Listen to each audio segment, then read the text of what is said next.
আসসালামু আলাইকুম রহমতুল্লাহি ওয়া বারাকাতুহু। আম দিয়ে ডাল কীভাবে রান্না করব তার একটা ছোট্ট রেসিপি আপনাদের সাথে শেয়ার করব। মানে আমি কিভাবে রান্না করি। তো তার জন্য আমি ডালটাকে ভালো মতন সিদ্ধ করে নিলাম লবণ দিয়ে। এটা যখন অর্ধেক হয়ে আসবে তখন আমি লবণটা দেব।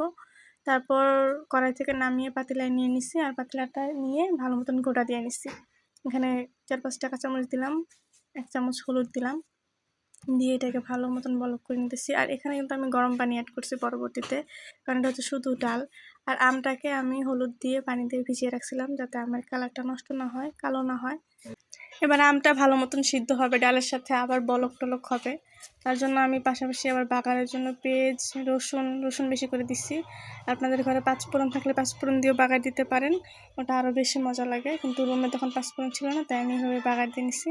আর বাগারটা ঠান্ডা করে তারপর ঢালবেন, নাহলে তেলগুলো সব ছিটে আপনার গায়ে মুখে যেতে পারে। এটা আমার অনেক ভয় করে, এই জন্য আমি চুলা থেকে নামিয়ে নিয়ে ভালো মতন এটাকে ঠান্ডা করে নিয়ে তারপর বাগারটা দিই। তারপর একটা বলক দিয়ে আবার পুনরায় পাতিলে দিয়ে দিবেন। এভাবেই হয়ে যাবে শর্টকাটে রান্না।